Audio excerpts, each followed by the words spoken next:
अस्सलाम वालेकुम students, welcome to campus.pk। कैसे हैं आप लोग? ठीक है, उम्मीद है खैरियत से होंगे। क्या हाल चाल है? फिर से पूछते हैं, बता देंगे तो अच्छी बात है, नहीं बताएंगे तो भी ठीक है। माशाल्लाह 50 स्टूडेंट्स तकरीबन बैठे हुए हैं हमारी क्लास के अंदर, सारे मेरे छोटे भाई बहन हैं।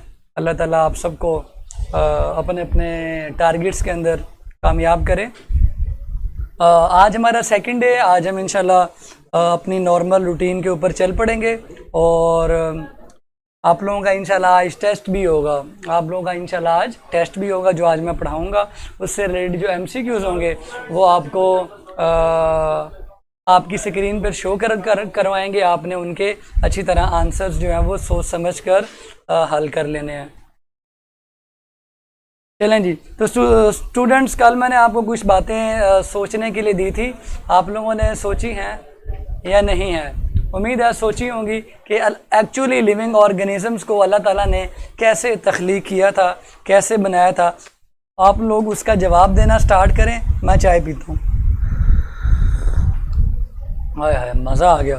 3 लेक्चर मैंने कंसेक्टिव पढ़ाए हैं, तो अब तो चौथे लेक्चर के अंदर तो बिल्कुल ही ऐसे लग रहा है जैसे बस कुछ खा लें। ठीक है, अच्छा जी, कल कुछ पढ़ा था मैं एब्सेंट। अच्छा, कोई बात नहीं, आप दोबारा लेक्चर ले लें।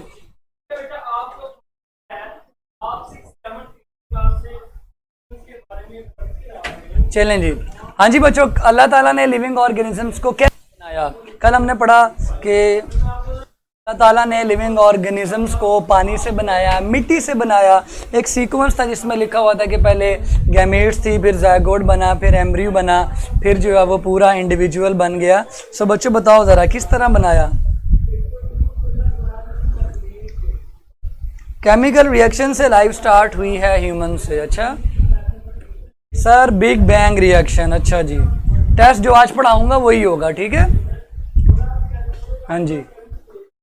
और कोई बच्चा क्या रिसर्च करके आया है? God created man from a clot and single Saul and from water. गारे वाली मिट्टी से। तो फिर वो गेमीट वाला क्या चक्कर है? हर बात ठीक है क्योंकि सारी बातें कुरान में लिखी हुई हैं। क्लॉट से बनाया तो पानी मिट्टी को कहाँ अप्लाई करेंगे?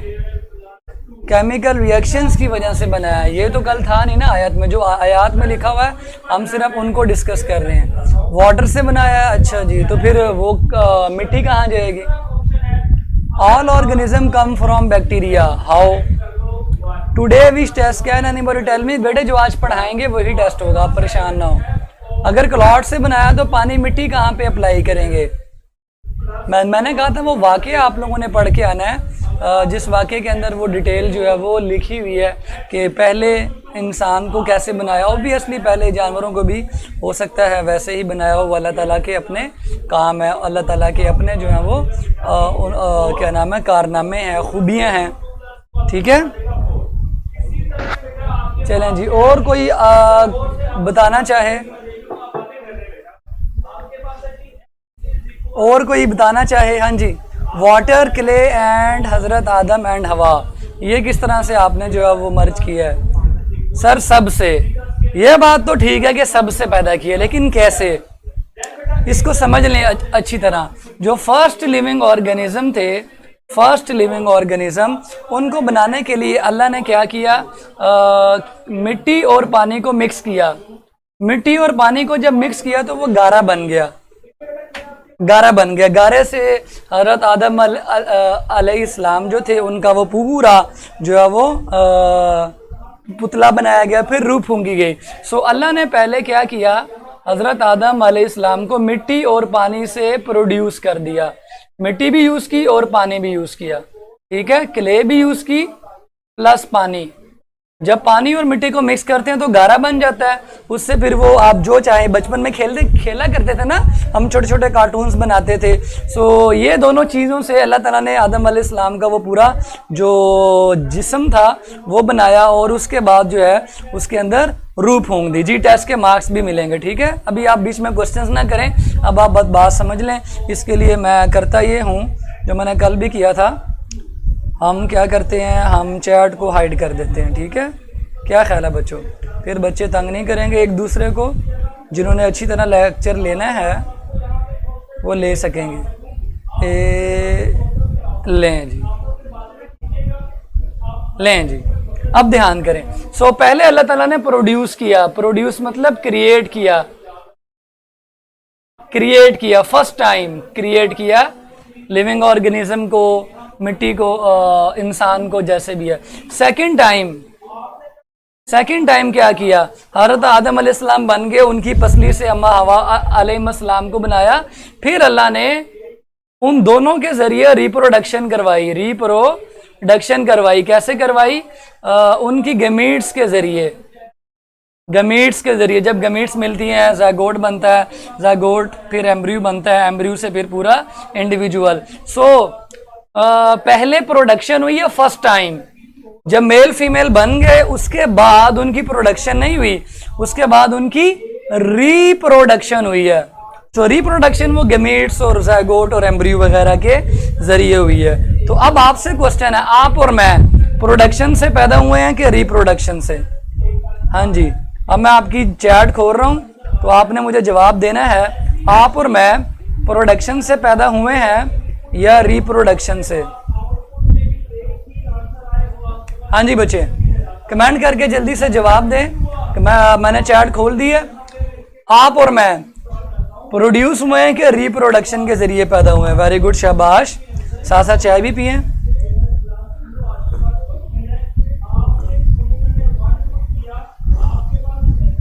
हाँ जी, वेरी गुड, हम लोग रिप्रोडक्शन से पैदा हुए हैं। ठीक है, अब लोगों आप लोगों को बात समझ आ गई है। तो सारी बातें ठीक हो गई ना जो कुरान में लिखी हैं। सो कुछ आयात प्रोडक्शन के बारे में है, क्रिएशन के बारे में। हम लोग रिप्रोडक्शन से पैदा हुए हैं, गमीट्स वाले प्रोसेस से पैदा हुए हैं।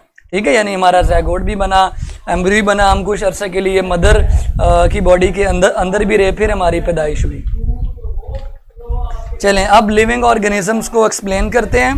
लिविंग ऑर्गेनिजम्स क्या होते हैं ये मैंने आपको बता दिया, लाइफ कैसे पैदा हुई। ठीक है, और अब हम देखते हैं लाइफ एक्चुअल में होती क्या है। लाइफ एक्चुअल में होती क्या है? ठीक है, सबने जवाब दे दिया। क्यों भाई बच्चों, पता चल गया ना? ये असल में हमारा जो है ये अल्लाह ताला की बहुत बड़ी कुदरत है। किस तरह एक छोटा सा ज़ायगोट नजर भी नहीं आता बच्चों, ज़ायगोट नजर भी नहीं आता, उसका जिक्र अल्लाह ने कुरान पाक में लिखा हुआ है। साइंस तरक्की करती है ना कि भाई ये हो गया वो हो गया, एक्चुअली जो है ना अल्लाह ने मोस्टली चीज़ों का जिक्र कुरान में किया हुआ है। सो ज़ायगोट जो हम थे, एम्ब्रियो वगैरह का जिक्र अल्लाह ने कुरान में अपने अल्फाज में किया हुआ है। सो साइंसदानों को समझ आ जाती है। लें जी, दोबारा चैट डिसेबल करते हैं ताकि आप लोग बंदे के बच्चे की तरह तवज्जो के साथ पढ़ सकें। ठीक है, very good sir, I answer you the same, very good. What is life? What is life? Life कैसे पैदा हुई तो मैंने एक्सप्लेन कर दिया। अब हम देखने लगे हैं लाइफ क्या होती है। लाइफ का मतलब जिसमें लाइफ होती है ना उसको हम लिविंग ऑर्गेनिज्म कहते हैं, उसको हम नाम देते हैं लिविंग ऑर्गेनिज्म। जिसके अंदर लाइफ होती है उसको हम लिविंग ऑर्गेनिज्म का नाम देते हैं। लिविंग ऑर्गेनिजम्स को अगर पहचानना हो कि भाई ये लिविंग है ये नॉन लिविंग है, तो आप उसके अंदर कौन कौन सी खूबियां देखते हैं। सो हम आज उनकी खूबियां देखेंगे, कैरेक्टरिस्टिक्स।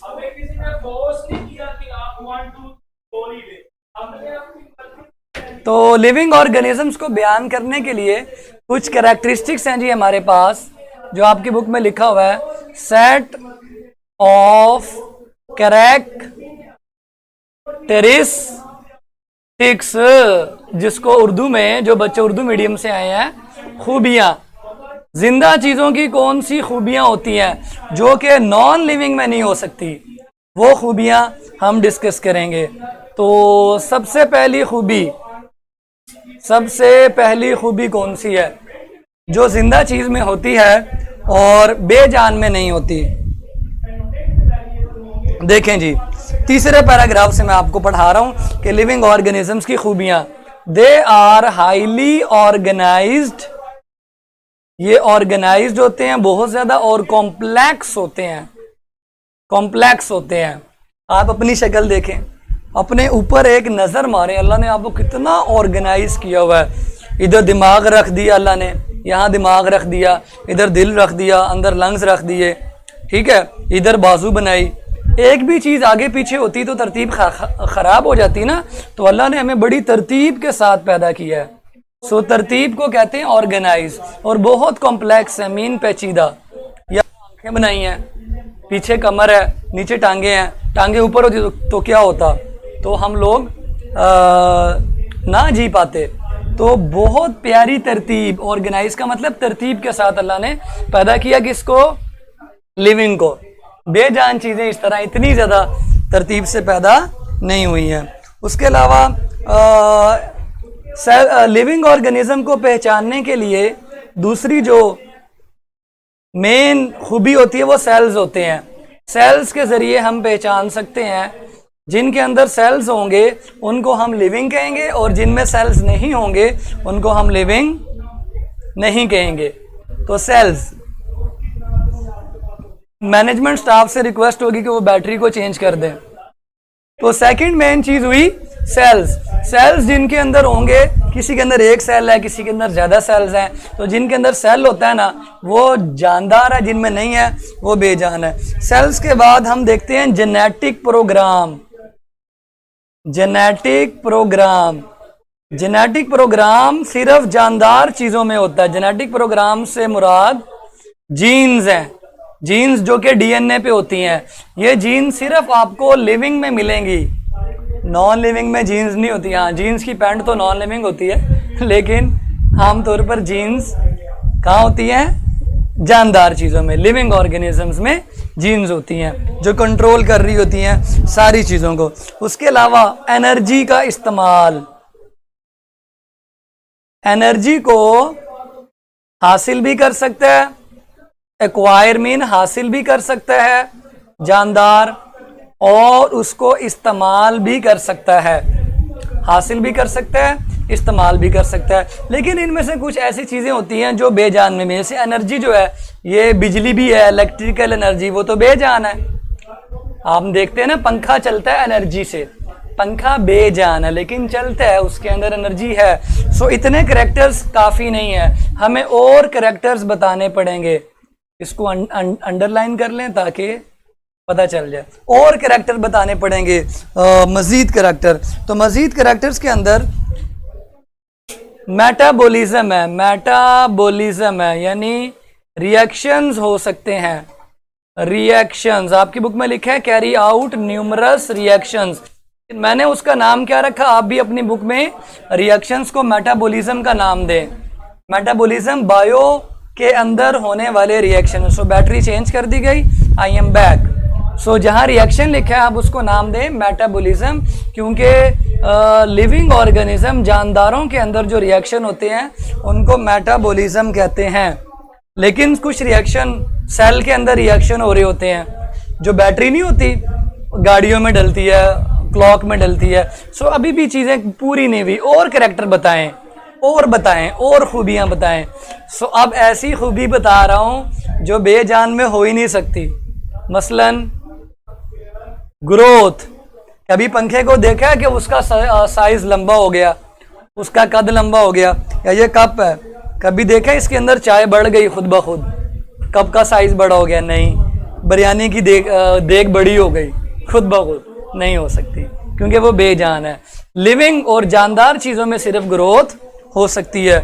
उसके अलावा इंटरनल इन्वायरमेंट को ये मेंटेन करते हैं, लेकिन मैं उसका नाम लिखूंगा होमियोस्टेसिस, जो आपने मैट्रिक में पढ़ा। इंटरनल इन्वायरमेंट को यानी अंदरूनी माहौल को, अगर ये एक जानदार है सो ये अपने अंदरूनी माहौल को बरकरार रखता है। टेम्परेचर इसका 37 पे रहता है, सो ये इंटरनल माहौल को बरकरार रखता है बाय होमियोस्टेसिस। ये भी सिर्फ किस में होती है? जानदार चीजों में। सबसे इंपॉर्टेंट करैक्टर जिस पे बात एंड हो जाएगी, बस नहीं उसके बाद भी होगी, लेकिन रिप्रोडक्शन।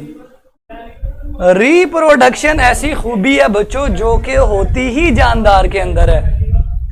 कभी देखा है आपके कमरे में एक एसी लगा हुआ हो, ठीक है, आप लोग 10 दिन के बाद आए 4 एसी हो गए हों, रिप्रोडक्शन हो जाए, ऐसा नहीं होता। रिप्रोडक्शन सिर्फ किन की होती है? बेजान चीजों की। ये एक कप है या एक कप यहां पड़ा हुआ है, 2 कप है, ये 2 कप आपस में रिप्रोडक्शन करके अगले दिन 10 हो जाए, नहीं, ऐसा नहीं होता। रिप्रोडक्शन बच्चों सिर्फ जानदार लिविंग ऑर्गेनिज्म में होती है। और आखिरी रिस्पॉन्स जो आपकी बुक में लिखा है, आप रिस्पॉन्स को लिखें सेंसिटिविटी। सेंसिटिविटी, सेंसिटिविटी यानी सेंस कर सकता है और रिस्पॉन्स कर सकता है। आप किसी को चंड दे के मारे, यहां से थप्पड़ मारे, वो आगे से क्या करेगा? डबल। तो ये रिस्पॉन्स है। रिस्पॉन्स सिर्फ जानदार चीज देती है। व्हाइट बोर्ड को आप जितना मर्जी मार लें, ठीक है, ठुड्डे मारे, मुक्के मारे, ये रिस्पॉन्स नहीं देगा क्योंकि ये बेजान है। सो रिस्पॉन्स वाली खूबी, सेंस करने वाली खूबी यानी सूंघना फिर रिएक्ट करना, ये खूबियां सिर्फ किस में होती हैं? मसलन आपने एक चीज सूंघी, ऐसे सेंस की, बिल्कुल भी अच्छी नहीं लगी, ये आपका रिस्पॉन्स था। सो ये बेजान काम, बेजान चीज तो वैसे नहीं ना कर सकती, सिर्फ जानदार ऐसे काम कर सकते हैं। ओके, चलें, ये इसके मैंने आपको कैरेक्टरिस्टिक्स बताए। उम्मीद है आपको सारे समझ आ गए होंगे। अगर आपको इसमें से कोई क्वेश्चन करना है तो मुझसे कर सकते हैं, वैसे इसकी एक्सप्लेनेशन नहीं करनी, बस पॉइंट्स याद करने हैं। फिर भी ऐसा क्वेश्चन ना करें जो बहुत डीप हो, जनरल सा कोई क्वेश्चन हो तो आप कर लें जल्दी से। चैट मैंने अनेबल कर दिया, हाँ जल्दी से, सिर्फ 2 मिनट है।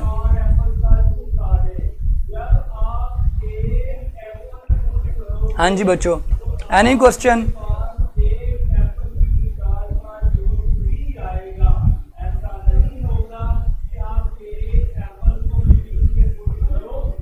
Sir virus has life, no, virus की लाइफ नहीं होती जब तक वो लिविंग ऑर्गेनिज्म में एंटर नहीं होता। जब वायरस बॉडी में जाएगा तो वो जिंदा हो जाएगा, बॉडी से निकलेगा तो वो नहीं, तो वो मर जाएगा। ठीक है, चलें, क्लियर बच्चों? क्लियर? सारे मैसेज कर दें जिनको क्लियर हो गया। अब कितनी अच्छी तैयारी हो रही है। सर आप बहुत अच्छा पढ़ाते हैं, थैंक यू स्टूडेंट्स। अगर शॉर्ट में आए तो 8 लिख दें, बहुत है 8 लिख दें, वैसे भी शॉर्ट क्वेश्चन है। सेल लिविंग थिंग है जी, सेल से ही तो पता चलता है कि लिविंग है कि नहीं। वायरस के बाहर लाइफ नहीं होती जी, बिल्कुल ऐसे ही है। चले, मेरा ख्याल है बहुत क्लियर हो गया, बहुत आसान था, इसमें कोई मुश्किल चीज नहीं थी। ब्रांचेस स्टार्ट करते हैं। ब्रांचेस, बायोलॉजी को मुख्तलिफ ब्रांचेस के अंदर तकसीम किया गया। सर जी नॉन लिविंग के कैरेक्टरिस्टिक्स, हम बायो पढ़ रहे हैं बेटे, बायो का मतलब ही क्या है? जिंदगी। सो हम जिंदगी के कैरेक्टरिस्टिक पढ़ेंगे, हम क्यों नॉन लिविंग के पढ़ें? बैक्टीरिया लिविंग है, यस बैक्टीरिया लिविंग है। वायरस जो है वो इन बिटवीन है, जब जिंदा में जाएगा तो जिंदा, बाहर जाएगा तो बेजान। वेरी गुड, सारी चीजें क्लियर है। सेल बेटे लिविंग है। जिसको क्लियर नजर नहीं आ रहा वो वीडियो क्वालिटी बढ़ाए। देखें सबको क्लियर है, 1-2 बच्चों को क्लियर नहीं नजर आता, वीडियो क्वालिटी बढ़ाएं, इंटरनेट की क्वालिटी अच्छी करें। चलें जी, मैं दोबारा चैट डिसेबल कर रहा हूं जी। सेल लिविंग है, ठीक है। थैंक यू बच्चों, yes sir, your style of teaching is awesome, yes you are also awesome. अभी बड़ा मजा आएगा, आगे आगे देखिए होता है क्या, रिव्यूज में लाजमी मेंशन करना है। चलें जी, ये हुआ चैट डिसेबल। चाय का क्या कसूर है बच्चों? हाँ, कॉम्प्लेक्स मतलब सिंपल नहीं है। देखो ना अपने आप को, देखो आप सिंपल है, आपको समझ ही नहीं आनी आप है क्या इतनी कॉम्प्लेक्सिटी है। सो ब्रांचेस, आपकी बुक में जितनी ब्रांचेस इस लास्ट पैराग्राफ में है, इनको मैं लिख देता हूं इकट्ठी। इकोलॉजी, अब आपने इकोलॉजी नहीं कहना, इकोलॉजी कहना है, इकोलॉजी। एम्ब्रियोलॉजी नहीं कहना, एम्ब्रियोलॉजी कहना है, एम्ब्रियोलॉजी। सो आपको पढ़ना भी आना चाहिए। एम्ब्रियोलॉजी के बाद फिजियोलॉजी, फिजियोलॉजी, फिजियोलॉजी के बाद नेक्स्ट आपकी बुक में है मॉर्फोलॉजी, मॉर्फोलॉजी, ठीक है, मॉर्फोलॉजी। नेक्स्ट है एनाटॉमी, कुछ बच्चे इसको पढ़ते हैं एनाटोमी, ये एनाटॉमी है। एनाटॉमी के बाद आपकी बुक में मिलेगी आपको पैलेंटोलॉजी, पैलेंटोलॉजी। ये सारे नाम लिख दूं, फिर मैं आपको एक्सप्लेन भी कर देता हूं। पैलेंटोलॉजी के स्पेलिंग ठीक कर लेते हैं। अब ठीक हो गया, अभी भी नहीं ठीक, अब ठीक है। चलें, पैलेंटोलॉजी के बाद आपके पास नेक्स्ट है हिस्टोलॉजी, फिर मैं एक्सप्लेन सबको कर दूंगा। हिस्टोलॉजी, हिस्टोलॉजी के बाद नेक्स्ट आपके पास आएगी एवोल्यूशन, एवोल्यूशन, और एवोल्यूशन के बाद आखिरी लिखें जेनेटिक्स, जेनेटिक्स। अब वन बाय वन इसको एक्सप्लेन कर लेते हैं। इनको याद कैसे रखें आप? EEPMAPHEG, लो जी, EEPMAPHEG ऐसे याद कर लें, याद हो जाएगा आपको। इकोलॉजी क्या होती है? इकोलॉजी के अंदर हम स्टडी करते हैं द ब्रांच ऑफ बायो, वो सारा लिखेंगे आप, the branch of bio which deal with the study of. इसके अंदर हम एनवायरनमेंट के साथ जो ऑर्गेनिज्म का रिलेशनशिप होता है, ताल्लुक होता है, वो स्टडी करते हैं, एनवायरमेंटल रिलेशन। सो मैं आपको ये शॉर्टकट सारा समराइज करके लिखवा रहा हूँ।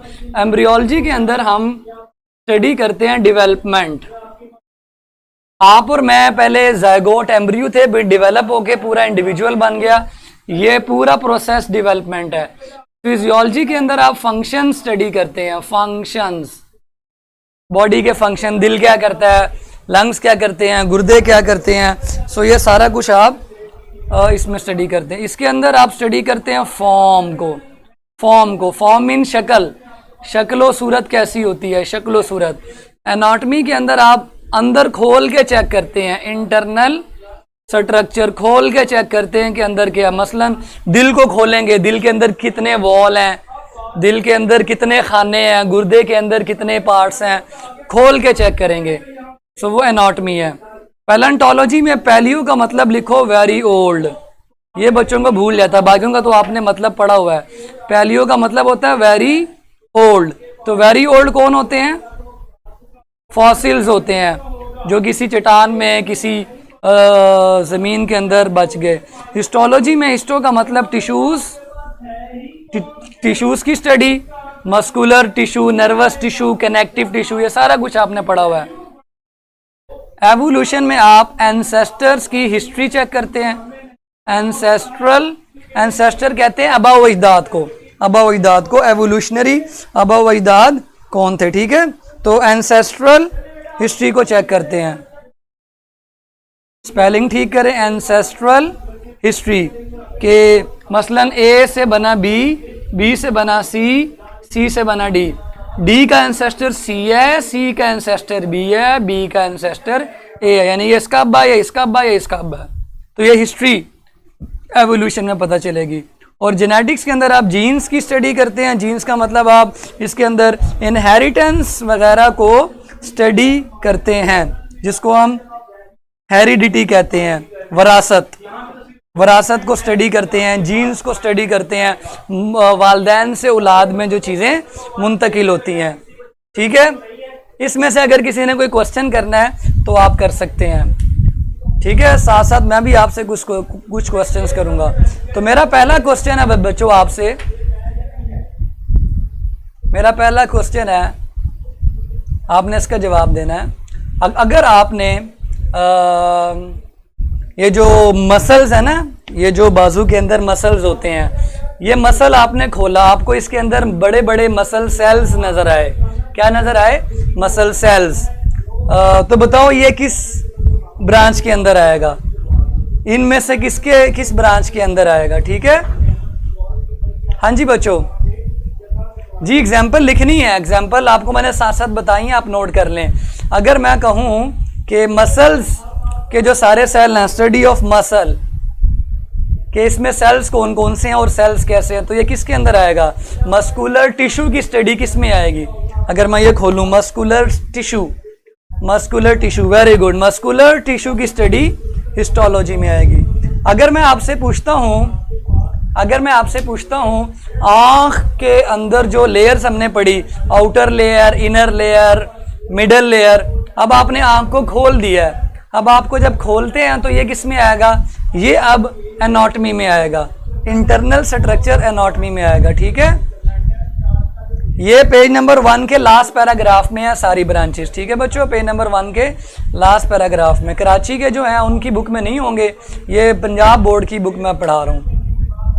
इनकी डेफिनेशन देखें, यही है, the branch of biology deal with the environmental relations is called. अब आप लोग बड़े हो गए ना, फर्स्ट ईयर में, प्रेप केजी के तो नहीं है ना। The branch of biology we deal with the development of organism, वो सबके साथ लगाना है। The branch of biology we deal with the functions of body of living organism is called the branch of biology we deal with the forms of living organism. तो branch of biology we deal सबके साथ लगा दें, क्योंकि इसमें से आपको short question और एमसीक्यू ही आने हैं, लॉन्ग तो आना नहीं है। ठीक है जी, तो क्लियर हो गया जी सबको। अब आपका मैं स्टार्ट कर रहा हूं टेस्ट। ठीक है, इन्हीं में से आपने जो है, आपको अगर आपसे मैं पूछूं, मैं आपने बोल दिया, आपको दिल के 4 वॉल मिले। सबको पता है जी, दिल में 4 वॉल होते हैं, 4 वॉल। वॉल का मतलब ये वाले वॉल जो आपने 9th क्लास में पढ़े थे, वॉल जो फ्लो को कंट्रोल करते हैं। दिल के 4 वॉल हैं जी। अब बताओ ये किस में आएगा? एक साइंसदान है आप में से, डॉक्टर है, उसने देखा दिल के 4 वॉल हैं, तो ये किसकी एग्जाम्पल में आएगा? हाँ जी, 4 वॉल हैं, किसकी एग्जाम्पल में आएगा? वेरी गुड, ये आएगा एनाटॉमी के अंदर। ठीक है, muscles and tissues are same, yes.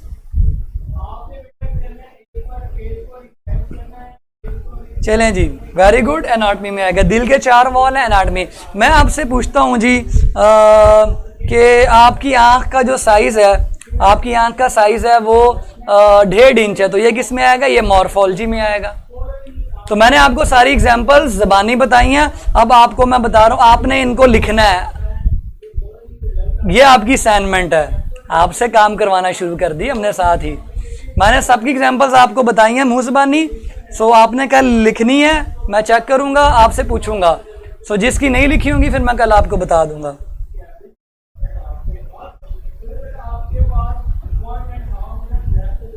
Very good बच्चों, यू आर जीनियस, सही जवाब दे रहे हैं। चले मैं टेस्ट स्टार्ट कर रहा हूँ, टेस्ट के जवाब दें और उसके बाद मुझे इजाज़त दें। अपना ख्याल रखें, कल हम मज़ीद ब्रांचेस के साथ मुलाकात करेंगे और जिनकी एग्जाम्पल आप नहीं लिख पाएंगे, नहीं समझ आएंगे, उनकी मैं आपको कल बता दूंगा।